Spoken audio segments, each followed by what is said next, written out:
can we expect from Devin, you know, going up at 147? There's a lot of needle, I guess, between the pair of you. I guess from what you've seen in camp. Hey, listen, an exciting Devin Haney. Let's sit it right there. I just told you is that if you don't want to fight, then you don't want to fight. There's no clauses, there's no catches, there's no nothing. Yeah. He just capping for like social media. Like he not gonna be like realistic about the situation. Bill Haney has sent a strong and unmistakable warning to Shakur Stevenson after reports surfaced that a fight between Devin Haney and Shakur has officially been agreed, making it clear that Shakur is stepping into dangerous territory and that Devin is fully prepared to expose him once they finally meet in the ring. Stevenson, Shakur Stevenson. I told y'all Dev will beat the shit out of Shakur Stevenson. Yes, but did you talk to Turkey out of the sheet? He gonna beat Rockstar Shakur? Beat the shit out of Shakur. Rockstar, he gonna beat the shit out of Rockstar Shakur Stevenson. Beat the shit. Shakur's no different than everybody else. They're all really good. Devin is special. He has the style, he has the confidence, he has the ability to navigate his own career in a way that he's able to fight all of them, and he fares a great chance against all of them. That's something that's special. That's something that's rare. That's Devin. Speaking with supreme confidence, Haney made it clear that Shakur is about to run into elite speed, sharp defense, and real championship experience, warning that there will be no shortcuts, no escape, and that fight night will be a punishing, worldwide stage where every weakness gets brutally exposed. I want your thoughts on Shakur saying he not fighting Dev unless he got a rehydration clause. Shakur, man, honestly, you know what I mean? Because, you know, I can pop it on channels and like that and do that, you know what I mean? And we can have fun with it. But, you know, over here on the Boxing Voice, right, I want to ask, in or around the division, every bad motherfucker around Devin has gotten an offer to fight, or they've been in the ring, or, I mean, who else has that happened with? All the fights that the people want to see Devin fight, the person that got either a contract or Devin and got in the ring with him. Can we say that about anybody else? The long-teased showdown between Shakur Stevenson and Devin Haney has now exploded into one of boxing's most talked-about potential super fights, with years of history, tension, and stalled negotiations all colliding as the matchup finally edges closer to reality. Was that ever something that you wanted to consider though? Like, because I think people say this narrative was like, yo, you could beat him, just fight him. Yeah, but why would I fight this nigga for the least money that I can get when it's like, okay, cool, let's go through the WBC, but that's what I did, that they're trying to ignore. Right. They're going to ignore that whole part.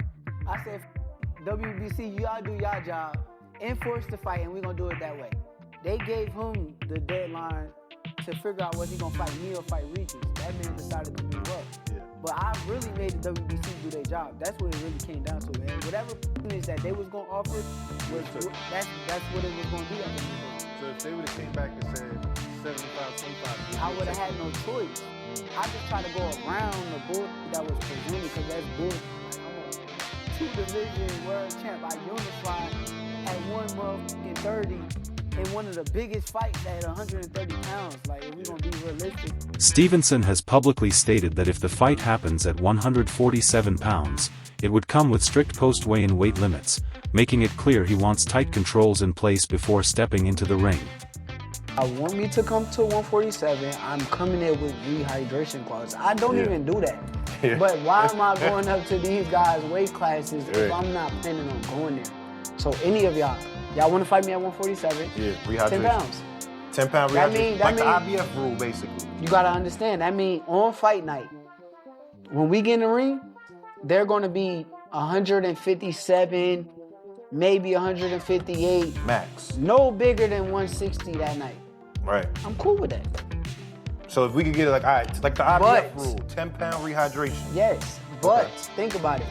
If there's no rehydration clause, these guys gonna get it up to 170 pounds. Yeah, 175. I'm in the 140s on fight night. Yeah. So if I'm 140, they 170.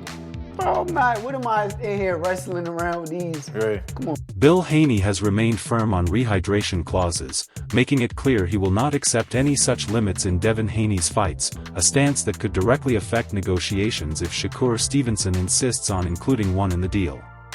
On the list, is that a fight you guys are seeking, or are you leaving it alone since he's saying that it would require Devin to get a rehydration clause? Is that something you're willing to get on a phone and discuss how many pounds exactly? Well, when you're speaking about Debo, you might hear a whole lot of that's inconsistent with things that you say about normal fighters. When you talk about a generational talent like that, you would expect those that are elite to look to have, to be on a level playing field. What you weigh is what you weigh, and how you get down the next day is, it's what it's all about,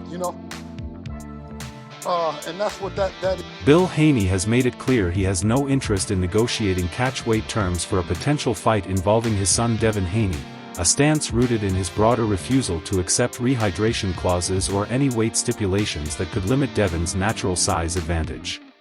To do a catch weight, which is what he wants to put on, not a catch weight, but a rehydration, which is what he said it would require in order for him to fight Devin. What he said was that he doesn't do any negotiation. He has a management team that does it, and let's just stay and keep it right there. Everything that he's saying, he's not going to 100% stand on it, because he says he doesn't negotiate against himself and refers back to his team. So I can't take any of that serious, especially, like I said, given an opportunity that you understand that he says that based on Conor Ben doing something that he felt might be unfair and putting it on Chris Eubank is what he's saying that he might do to him. Bruce Crington said he believes Shakur Stevenson will outbox Devin Haney by controlling distance, timing, and angles. According to Crington, Shakur's footwork, defense, and ring IQ would neutralize Haney's jab, limit exchanges, and turn the fight into a technical chess match. Who would you favor at 147 between him and Devin? Shakur? That's a tough fight.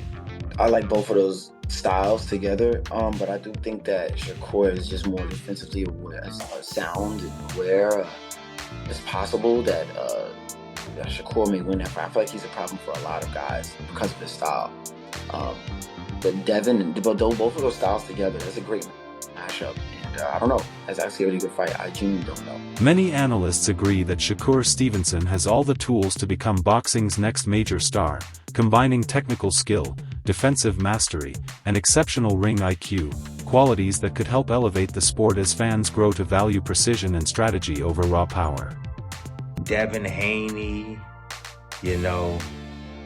Conor Ben, there's a lot of fights that Shakur can be involved in and beat all these dudes, man. Beat all of them.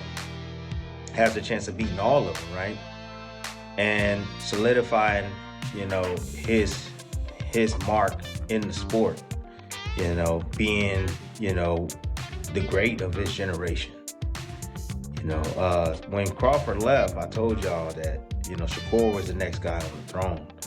And I truly wholeheartedly still believe that. I know there's guys that has worked with Shakur in the past that swear up and down. Oh, I even forgot Murataya. Murataya is there too. Guys like Andy Cruz. I mean, there's a lot of talented guys that people respect that Shakur has the ability to freaking challenge. His disciplined approach and sharp ring savvy set him apart, positioning him as a potential defining figure in boxing's future, especially as he continues to rack up significant victories while maintaining his undefeated record. Imagine him fighting all those guys and putting that on his resume, man. We talking about legendary status. We talking about Mount Rushmore type of stuff, because, all these guys are the elite guys of this generation and people respect them. And if Shakur was to beat them, you know, he's going to definitely make his mark heavy in the sport and become extremely popular, you know, even more popular than what Terrence Crawford is right now, you know. And I feel like Shakur can be that face of American boxing that, you know, we've always had. You know, we have Floyd Mayweather. I think he can be as popular as Floyd Mayweather, if not more popular than Floyd Mayweather, you know. So I don't know, man. Guys, you know, tell me what you think. You know, am I tripping? But there's a lot of potential matchup for Shakur that can really grow his star, man. A potential clash between Shakur Stevenson and Devin Haney promises to be a true mega fight, bringing together two of boxing's brightest stars. Both undefeated, technically elite, and hungry to cement their legacies, the bout would deliver top-level skill, strategy, and excitement, captivating fans worldwide while signaling a new era for the sport. Confirms what I've been saying. 3-division world champion, former undisputed lightweight, former WBC junior welterweight, and reigning WBO welterweight world champion, first ballot Hall of Famer once he retires, superstar boxer, top 5 pound-for-pound best fighters in the world, Devin "The Dream" Haney, 33 wins, no loss, no draw, 15 wins by way of knockout. He calls out another first ballot Hall of Famer of his era. Ironically enough, Devin Haney is 27, and the person he calls out is 28 years old, who's another first ballot Hall of Famer, Olympic silver medalist, 4-division world champion, former unified super featherweight, who simultaneously up until yesterday held the WBC 135-pound title and the WBO 140-pound junior welterweight title. At the same time, superstar boxer, 4-division champion, who will be a first ballot Hall of Famer, Shakur Stevenson, who is 25 wins, no losses, no draw, 11 wins by way of knockout. So Shakur Stevenson and Devin Haney, as I said, and Devin Haney confirmed it as you see there, this is the next super fight in the sport of boxing. Meanwhile, Devin Haney has firmly established himself as one of boxing's most technically gifted fighters, earning acclaim for his lightning-fast reflexes, pinpoint accuracy, and methodical approach inside the ring. Observers frequently praise his ability to control fights, adapt to opponents, and stay composed under pressure, qualities that make him a formidable challenge for anyone. Analysts like Bernie highlight that Haney's combination of speed, strategy, and discipline positions him as a true test for even the most decorated champions.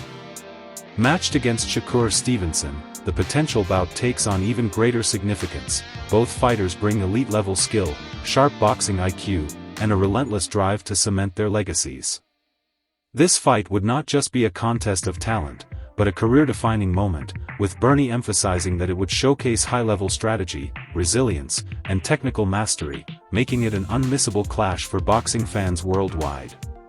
Accomplishments, because now Shakur is a 4-weight world champion. Devin is a 3-weight world champion. Devin was undisputed, but now Shakur is a 2-time lineal champion. You know, so he's a 2-time Ring Magazine winner. You know, 2-time unified champion. If you want to add the ring, as far as with the WBO, he was unified at 130. You know, so he's a 2-time unified champion, 2-time lineal champion. Beat a guy like Teofimo Lopez, who rises to the occasion. Had a close fight with George Kambosos. You can make a claim that he was fighting out of frustration or out of emotion. You know, and that was it. He was in his prime too. You know, Josh Taylor seemed to be drained at 140. Not taking away from Devin, but he was already moving up to 47, they were saying. You know, Lomachenko was a little older and smaller. So, you know, they about even in terms of that. Greg Hackett claims that Shakur Stevenson is deliberately avoiding the fight because he knows Devin Haney brings the same elite skill set to the ring. Hackett points out that Haney's speed, defense, discipline, and ring IQ mirror Shakur's own strengths, eliminating the stylistic edge Stevenson typically relies on. According to Hackett, Shakur tends to favor opponents who are either slower or more aggressive, allowing him to dictate range and tempo, whereas Haney would force a high-level chess match with no easy openings. He argues that the risk-to-reward ratio doesn't favor Shakur, especially against a fighter capable of matching him both technically and mentally over 12 rounds, making the bout far more dangerous than fans might realize. Fight. He knows Dev has something for him, but he got something for Dev. It's a great fight. He know he could possibly lose to Dev. There's things that Dev understand about boxing that Shakur understand, and he wouldn't be able to just take full advantage of Devin Haney. You know what I mean? They both got an education. That's what I'm saying. This comes down to education. That's why Floyd and them used to yell, skills pay the bills. Skills pay the bills. You know what I'm saying? You got to really be in the gym working on your skills package. A lot of these dudes ain't working like they think they working. You know what I'm saying? They in the gym, they sweating, you know what I mean? They're working hard, but the information that's being transferred to them is bullshit information, and it's showing in the fights. But who am I? Armsy, think of the 5-piece. Why everybody want to see Shakur and Devin when Keyshawn called him out? All of those is great fights. I want to see them. Many experts maintain that Shakur Stevenson isn't dodging Devin Haney, but is instead seeking bigger challenges that could elevate his legacy. Reports suggest Stevenson has explored a potential bout with Conor Benn, signaling a focus on high-profile, career-defining fights rather than simply taking the next available opponent. This strategy reflects a calculated approach, prioritizing long-term impact and legacy over immediate bouts. By carefully selecting opponents who can enhance his reputation and test his skills at the highest level, Stevenson shows a willingness to step into fights that could define his career rather than chasing easy wins.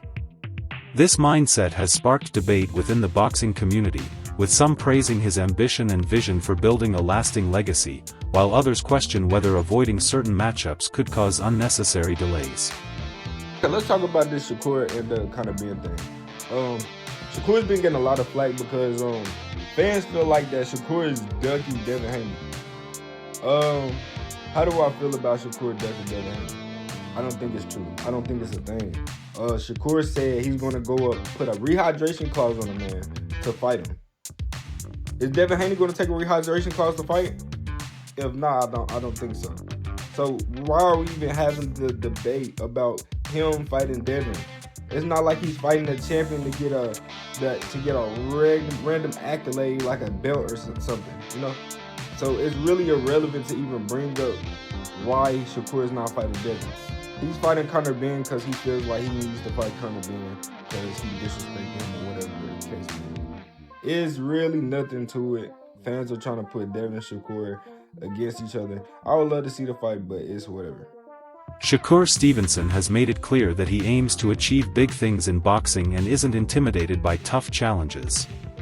Responding to critics who question his size and suggest he may be too short to compete at 147 pounds against fighters like Devin Haney or Conor Benn, Stevenson expressed confidence and determination. He emphasized that physical attributes alone won't dictate his success, pointing to his skill, speed, defensive mastery, and ring intelligence as the tools that allow him to compete at the highest level regardless of size. His mindset reflects a focus on strategy, preparation, and adaptability, showing he's willing to face elite opponents to solidify his legacy. By directly addressing doubters and expressing his ambition to take on major, high-profile fights, Stevenson demonstrates not only confidence but a clear vision for his career, signaling that he intends to prove naysayers wrong and leave a lasting mark on the sport. I'm into big fights. I like big fights. I like big money fights. I like proving that I'm the best, and I like doing things that people say I can't do. There's a lot of people that will say that I'm too little for Conor Benn, and I can't do it. So it makes for a tremendous fight. It's gonna be a good beef. I like the beef. I like the story behind it. And it's a tremendous fight. Just wanted to follow up on the Conor Benn conversation. I saw him after the fight, and I just asked him, I said, hey, would you agree to that rehydration clause? And he said, F no. So my question for you is, how does that fight get made then? If he's not going to agree, then we probably don't fight. So he just wasted time. We'll see, but I'm a businessman at the end of the day. And like I said, he did a rehydration clause with Chris Eubank. Chris Eubank was in the ring half. Why can't he do the same? Keshan Davis has thrown his hat into the ring following his impressive recent victory, immediately calling out Devin Haney and signaling his readiness to challenge one of boxing's top talents. Known for his sharp combinations, blazing speed, and relentless pressure style, Davis positions himself as a legitimate contender capable of testing Haney at the highest level. By publicly issuing the challenge, he demonstrates a willingness to take risks and pursue high-profile matchups that could define his career. Analysts note that Davis's skill set makes him a dangerous opponent for any champion, including Haney. The call-out has ignited fan excitement, with many eager to see how Davis's aggressive, forward-moving style would clash with Haney's technical precision. If the fight comes together, it promises to be a high-stakes battle with potential title implications and major career impact for both fighters. You're already a bright enough star that he'd be willing to take, because, you know, as a businessman, risk reward, you think you bring enough to the table that he'd want to take the fight? He would take the fight.